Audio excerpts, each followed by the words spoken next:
মোচার চপ এই নামটা শুনলে জানেন ছোটবেলাকার কত স্মৃতি, কত গল্প চোখের সামনে ভেসে ওঠে। আর ওই ডাইনিং টেবিলটার কথা খুব মনে পড়ে, যেটার চারিপাশে বসে আমরা যে কত মোচার চপ খেয়েছি তার কোনো হিসেবই নেই। বাড়িতে অতিথি আসলে মোচার চপ, রবিবার দিন বিকালবেলা আম তেল দিয়ে মুড়ি মাখা হলে মোচার চপ, আর বাড়িতে আত্মীয় স্বজন খুঁড়তো মাস্ততো পিস্ততো ভাই বোনেরা আসলে তো অবশ্যই মোচার চপ হতোই হতো।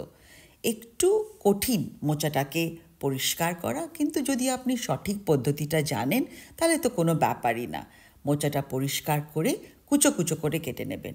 একটা পাত্রে জল নিয়ে তার মধ্যে নুন হলুদ মিশিয়ে কাটা মোচাটা দিয়ে ঢেকে সিদ্ধ করে নেবেন।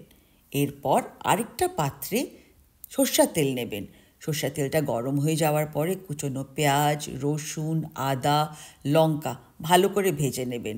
সিদ্ধ করা আলু চটকিয়ে এতে দিয়ে একটু নাড়াচাড়া করে সিদ্ধ মোচাটার থেকে জল ঝরিয়ে এটার মধ্যে মিশিয়ে ভালো করে নাড়াচাড়া করবেন।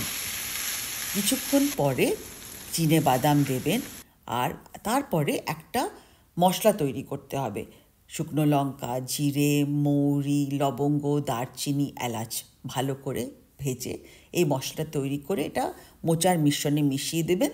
তারপরে নুন আর চিনি মিশিয়ে ভালো করে সব একসাথে মিশিয়ে মোচার মিশ্রণটাকে চপের আকার করে সেটা ময়দার ঘোলে ডুবিয়ে আর ব্রেড ক্রাম্বের মধ্যে কোট করে খুব ভালো করে মুচমুচো করে ডুবো তেলে ভেজে নেবেন। আর এই পদ্ধতিতে একবার অবশ্যই এই সুস্বাদু মোচার চপ নিশ্চয়ই চেষ্টা করে দেখবেন।